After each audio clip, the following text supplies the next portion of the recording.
តោះយើងធ្វើដំណើរពីស្ពានព្រែកសំរោងផ្លូវ21បាទតាមបណ្ដោយទន្លេបងប្អូនបាទនឹងយើងតាមបណ្ដោយទន្លេមកយើងជិះត្រង់ទៅរហូតបងប្អូនបាទដើម្បីស្វែងរកកាហ្វេចំបៃសបងប្អូនបាទកាហ្វេចំបៃសណាចំបៃសលាក់ខ្លួនបងប្អូនចំបៃសលាក់ខ្លួនអញ្ចឹងឥឡូវយើងទៅតាមផ្លូវនឹងរហូតបាទចឹងយើងឥឡូវនេះយើងឆ្លងស្ពានព្រែកសំរោងហើយហ្នឹងហើយបាទអញ្ចឹងយើងបន្តដំណើរទៅមុខទៀតបាទយើងបន្តដំណើរទៅមុខប្រហែលជាដីខ្ទង់1គីឡូជាងបងប្អូនបាទហើយបរិយាកាសនៅក្នុងល្អបងប្អូនបាទស្រឡះបាទបរិយាកាសហ្នឹងគឺស្រឡះហ្មងអញ្ចឹងយើងបន្តដំណើររហូតអញ្ចឹងទៅហ្នឹងហើយអញ្ចឹងមកដល់កន្លែងនេះគេហៅថាស្ពានលេខប៉ុន្មានចេះខ្ញុំមើលតិចសិនបាទស្ពានលេខប៉ុន្មាននេះអត់ឃើញឈ្មោះលេខបាទអញ្ចឹងយើងឆ្លងស្ពានមួយបាទស្ពានកាត់ផ្លូវណាហ្នឹងហើយអញ្ចឹងយើងបន្តដំណើរទៅមុខទៀតយើងបន្តដំណើរទៅមុខទៀតមកដល់ស្ពានទី2បាទមកដល់ស្ពានឃើញនៅខាងមុខនោះគឺមានស្ពានមួយទៀតហ្នឹងហើយគេមានស្ពានមួយទៀតនេះនាំបងប្អូនឲ្យស្គាល់កាហ្វេថ្មីមួយកន្លែងដែលទើបតែកើតបាទនៅស្វាយអលុំបងប្អូនណាបាទនៅផ្សារស្វាយអលុំហ្នឹងតែម្ដងអញ្ចឹងឥឡូវយើងមកដល់កន្លែងនេះម្ដុំដេប៉ូខ្សាច់បាទអញ្ចឹងយើងមកដល់ដេប៉ូខ្សាច់ហើយអញ្ចឹងយើងទៅហួសដេប៉ូខ្សាច់នោះទៀតយើងបន្តដំណើរទៅមុខយ៉ាបាទយើងហួសដេប៉ូខ្សាច់យើងទៅមុខទៀតហើយយើងឆ្លងស្ពានមួយហើយបាទយើងឆ្លងស្ពានមួយហើយយើងមកដល់ដេប៉ូខ្សាច់ឥឡូវយើងបន្តដំណើរទៅមុខទៀតបាទឥឡូវមកដល់ដេប៉ូខ្សាច់ទី2បាទនេះបាទយើងមើលឃើញផ្ទះវិឡាគេធំមួយនៅកន្លែងដេប៉ូខ្សាច់អញ្ចឹងយើងបន្តដំណើរទៅមុខបាទទៅមុខបន្តទៀតអូខេនេះដេប៉ូខ្សាច់ណាហ្នឹងហើយអញ្ចឹងបងប្អូនមើលតាមហ្នឹងបាទសៅរ៍អាទិត្យមិនដឹងទៅណាចង់បានបរិយាកាស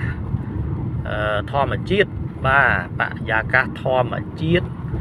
មានដើមឈើជុំវិញបាទត្រជាក់ស្រួលមានរឹងបាទត្រូវការបាយថ្ងៃយើងអាចកំងមុនបងប្អូននៅកន្លែងនេះដល់កំងមុនណាបាទត្រូវការបាយថ្ងៃមានគ្នាប្រហែលអ្នកបងប្អូនអាចតាក់ទងកំងគាត់មុនណាបាទតាក់ទងកំងគាត់មុនទៅគាត់នឹងរៀបចំឲ្យបាទរៀបចំឲ្យបងប្អូនអាចមកសម្រាប់បានហើយជាពិសេសបងប្អូនឲ្យគាត់ធ្វើការបំពេញការងារពេលថ្ងៃបបាកន្លែងហូបបាយថ្ងៃត្រង់នៅម្ដុំស្វាយលំអាចអញ្ជើញចូលកន្លែងហ្នឹងយើងមានជាងរឹងបាទយើងចងជាងរឹងសម្រាប់បងប្អូនអាចសម្រាប់ថ្ងៃបាទអញ្ចឹងយើងបាយហើយយើងសម្រាប់ថ្ងៃតិចទៅបាទសម្រាប់ថ្ងៃហើយយើងអាចបន្តការងាររបស់យើងបន្តទៀតហ្នឹងហើយបាទអញ្ចឹងផ្លូវអត់ស្ងាត់ទេបងប្អូនបាទផ្លូវអត់ស្ងាត់ទេទីប្រជុំជនស្វាយលំយើងមកតាមស្ពានព្រែកសំរោងហ្នឹងហើយព្រែកសំរោងបាទយើងមកបាទអញ្ចឹងយើងមកដល់កន្លែងហ្នឹងស្ពានទី2សុំទោសណាមុនហ្នឹងខ្ញុំថាកន្លែងហ្នឹងស្ពានទី2តាំងពីកន្លែងច្រកចូលគាត់នេះគឺស្ពានទី2ណាអញ្ចឹងបងប្អូនមកដល់ស្ពានទី2ហ្នឹងតែម្ដងបាទបងប្អូនអញ្ជើញមកដល់ស្ពានទី2នេះបាទហើយអញ្ចឹងនៅមុខកន្លែងហួសស្ពាននឹងបន្តិចគឺយើងមានទីពេទ្យ24ម៉ោងបងប្អូនឃើញទេឃើញទីពេទ្យ24ម៉ោងបាទហើយយើងកន្លែងមកគៀននេះណាបាទស្ដាំដៃបាទស្ដាំដៃនេះគឺស្ពានទី2ហ្នឹងអញ្ចឹងយើងបត់ចូលឆ្លងស្ពានហ្នឹងមកបន្តិចមកយើងបត់ចូលតាមផ្លូវបេតុងទូចនេះបងប្អូនបាទយើងចូលតាមផ្លូវបេតុងបាទនេះបាទច្រកតាមកន្លែងគេនេះហ្នឹងកន្លែងគេលក់គ្រឿងសំណង់បាទកន្លែងគេលក់គ្រឿងសំណង់ហ្នឹងយើងចូលតាមផ្លូវបេតុងហ្នឹងមកបងប្អូនបាទចូលតាមផ្លូវបេតុងហ្នឹងហើយអញ្ចឹងយើងមានផ្លូវបេតុងយើងចូលតាមផ្លូវបេតុងទូចហ្នឹង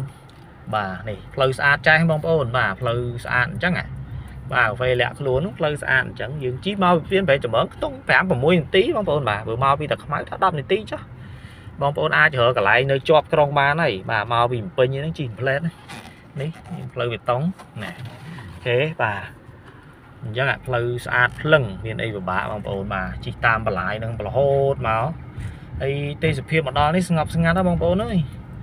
ba bong bóng tự ca cả lại ngọc sinh ngát rồi mẹ cầm san ấy cầm thi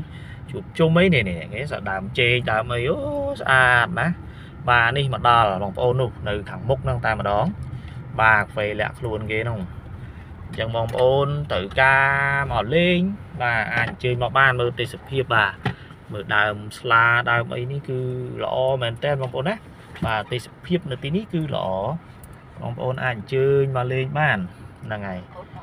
chân a tròn răng tròn ấy chân tới dương tê sụp hiệp nơi trung bình nó cứ xa tạm đó mà còn đấy bà ó con trai